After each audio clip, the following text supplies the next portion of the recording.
Avant de plonger dans cette histoire incroyable, pensez à vous abonner à la chaîne et à activer la cloche. Ici, chaque récit a quelque chose à dire, et vous ne voudrez pas en manquer un seul. Le manoir Caldwell s'étendait sur plusieurs hectares, ses lumières illuminant la nuit glaciale de New York. À l'intérieur, la grande salle de réception brillait de mille feux, lustres en cristal, tapis persans, meubles anciens, et invités triés sur le volet, politiciens influents, stars de la mode, magnats de l'immobilier. L'air était saturé de conversations feutrées, de rires superficiels et du parfum entêtant de fleurs rares. Nathan Caldwell, héritier du puissant empire immobilier Caldwell & Company, se tenait au centre de la pièce. Grand, arrogant, un sourire moqueur sur le visage, il était le roi de cette soirée. Mais ce soir, il voulait plus, une humiliation publique. Face à lui se tenait Ethan Walker, un homme aux traits fins et à la posture droite, vêtu d'un costume noir simple, qui contrastait avec l'opulence autour de lui. La plupart des invités ne le remarquaient pas vraiment, le considérant comme un invité, ordinaire, un musicien probablement moyen. Mais Nathan, lui, avait un plan cruel. « Je t'épouserai si tu joues », annonça Nathan, sa voix résonnant dans la salle comme un coup de tonnerre. Le silence tomba instantanément. Les rires cessèrent. Les invités échangèrent des regards incertains. Certains froncèrent les sourcils, d'autres se mordirent la lèvre, inquiets de voir la scène tourner au désastre. Victoria Hale, la fiancée officielle de Nathan, sentit son cœur se serrer. Elle savait que les mots de Nathan n'étaient pas un simple défi. C'était une humiliation publique, soigneusement calculée.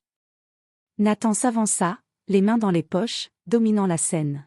« Allez, montre-nous ce que tu sais faire. Après tout, à quoi sert un musicien s'il n'impressionne pas ?» Ethan resta immobile, impassible, ses yeux sombres fixant le piano au fond de la salle. Ses doigts tremblaient légèrement, mais pas de peur. Plutôt de retenue, comme un lion en cage, prêt à libérer sa puissance au moment opportun.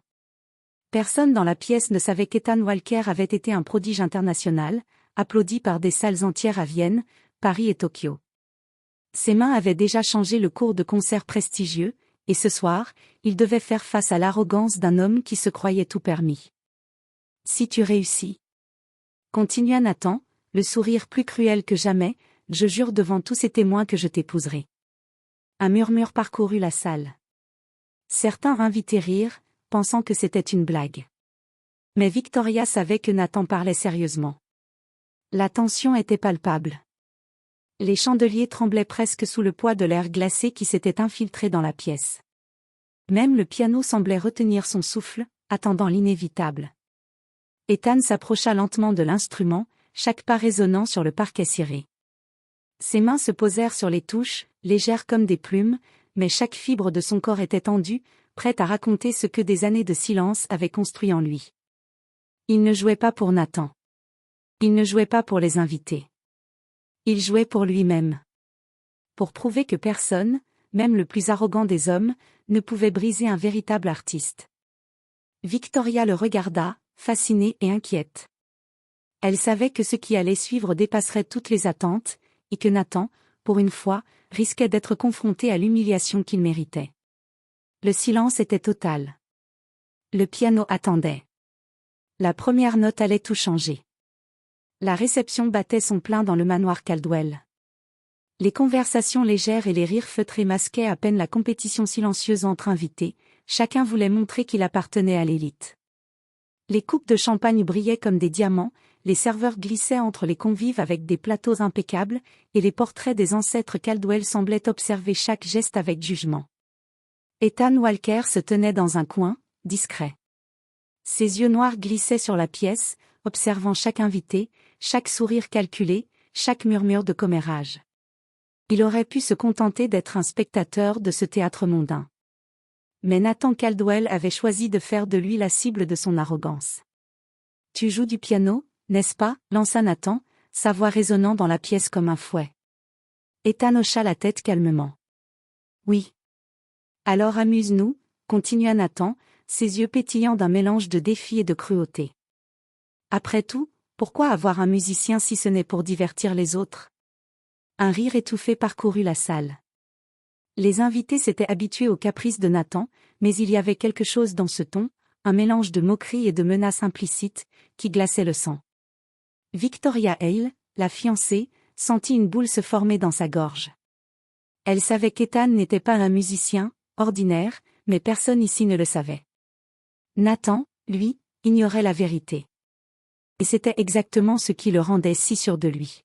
« Et si tu réussis ?» ajouta Nathan, sa voix se faisant plus lente, plus sinistre, « Je jure devant tous ces témoins que je t'épouserai à ma place. » Des murmures parcoururent la salle. Certains convives échangèrent des regards complices, pensant assister à une comédie. D'autres frissonnèrent, sentant la tension dans l'air. Victoria, elle, savait que ce n'était pas une blague. Elle posa discrètement sa main sur le bras d'Ethan, un geste de soutien silencieux. Ethan s'avança vers le piano à queue, ses chaussures résonnant sur le parquet ciré. Chaque pas semblait peser une tonne, comme si la gravité elle-même voulait l'arrêter. Il s'assit avec grâce et précision, ajusta légèrement le banc et posa ses mains sur les touches. Ses doigts étaient fins, élégants, mais puissants. Il ne jouait pas pour Nathan, ni pour les invités. Il jouait pour lui-même, pour la mémoire de sa sœur disparue, pour la vérité de son art. Nathan, de son côté, se tenait droit, un sourire cruel sur les lèvres. Il était convaincu que cet homme, si élégant et calme soit-il, allait échouer. Il imaginait déjà les rires, les humiliations, le triomphe qu'il ressentirait en voyant Ethan céder sous la pression. Ethan prit une profonde inspiration. Le silence dans la salle était presque palpable. Les invités, soudain conscients de ce qui allait se passer, cessèrent de parler. Même les chandeliers semblaient retenir leur scintillement. La première note allait tomber, et avec elle, le sort de Nathan Caldwell. Le silence dans la salle était total. Même le vent semblait s'être arrêté dehors pour écouter. Ethan respira profondément, ses doigts frôlant les touches du piano comme s'il touchait une mémoire ancienne. Il commença doucement. Les premières notes étaient simples, presque timides, comme si un spectateur naïf pouvait croire à un jeu maladroit. Des murmures se firent entendre. « C'est tout ? On dirait, juste un début banal. » Nathan éclata de rire. Voilà le grand prodige, moqua-t-il, sûr de son triomphe. Même un enfant pourrait faire mieux. Les invités gloussèrent, certains gênés, d'autres amusés par la cruauté de l'héritier.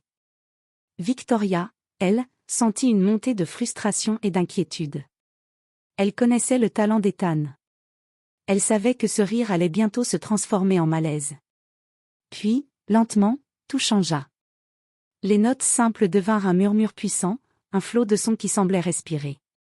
Chaque touche frappée par Ethan racontait une histoire, la douleur de la perte, la solitude, l'espoir, la résilience.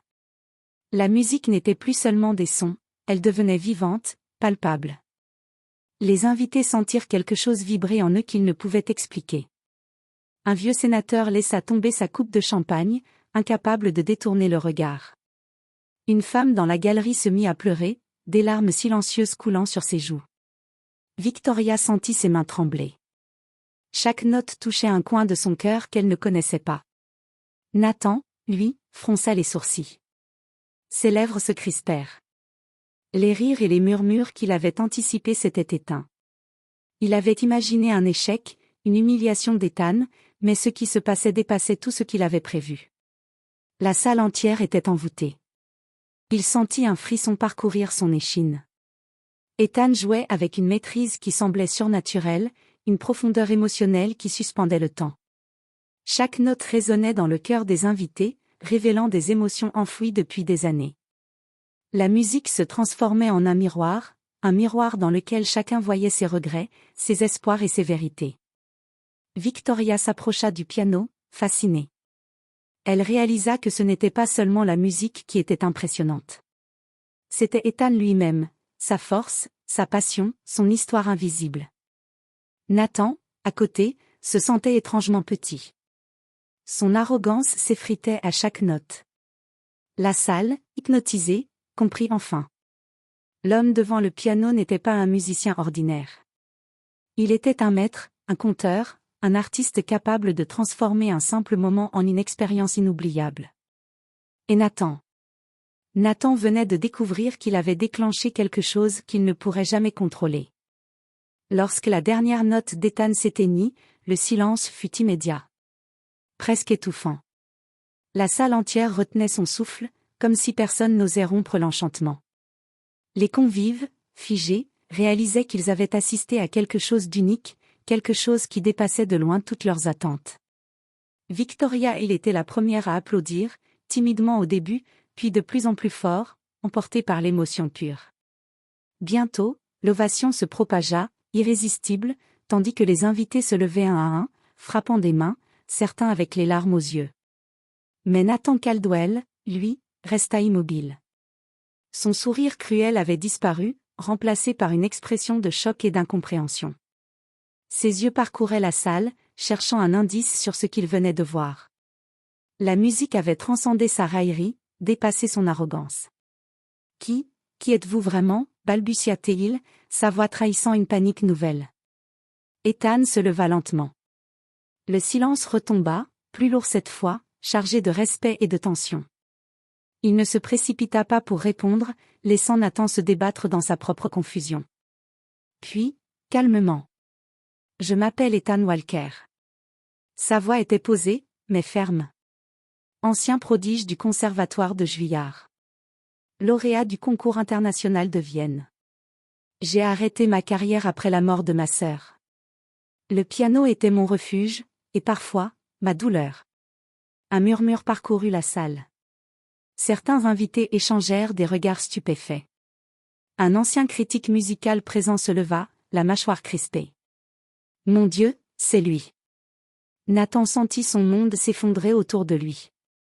Tout ce qu'il avait planifié, toute son arrogance, tout son plaisir anticipé à humilier Ethan, venait de se retourner contre lui.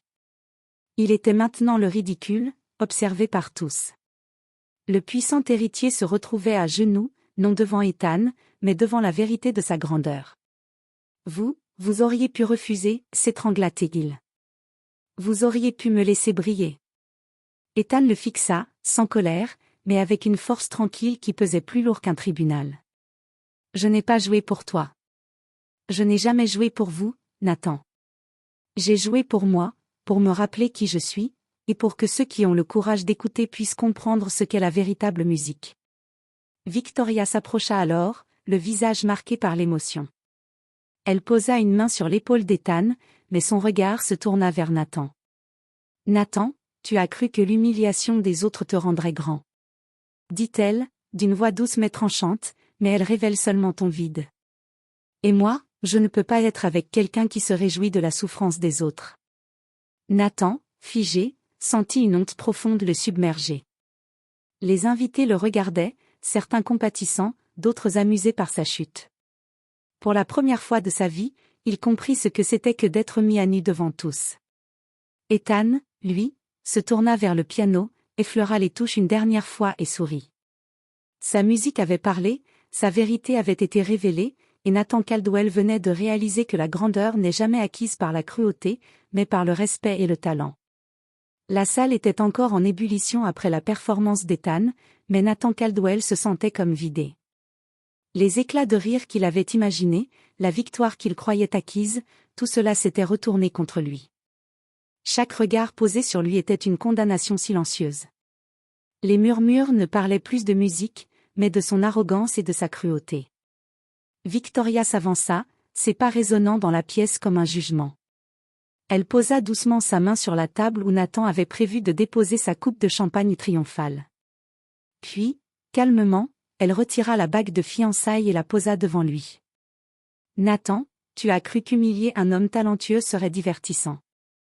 Mais ce que tu as fait, c'est humilier tout le monde ici, y compris moi. Son regard était pénétrant, empli de colère mais aussi de tristesse. Je ne peux pas épouser quelqu'un qui se réjouit de la douleur des autres. Nathan ouvrit la bouche pour protester, mais aucun mot ne sortit. La voix qu'il avait toujours utilisée pour dominer, intimider et manipuler avait disparu. Devant les convives, il était devenu un homme vulnérable, incapable de reprendre le contrôle. Ethan se leva du piano, s'approchant lentement.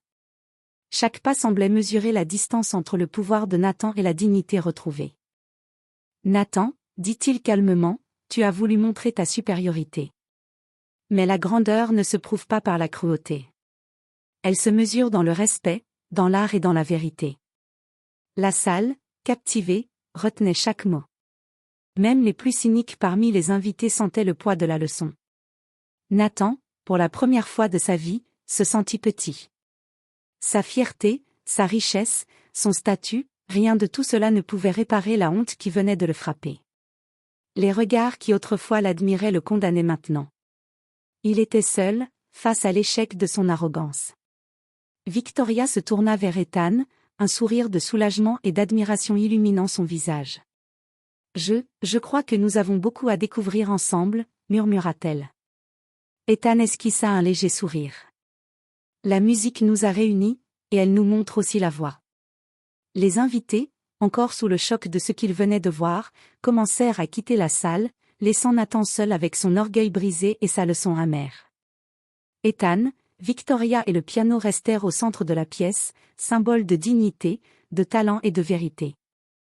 Et Nathan, l'homme qui pensait tout contrôler, comprit enfin que ceux qu'on humilie peuvent posséder la grandeur que l'on ne pourra jamais atteindre.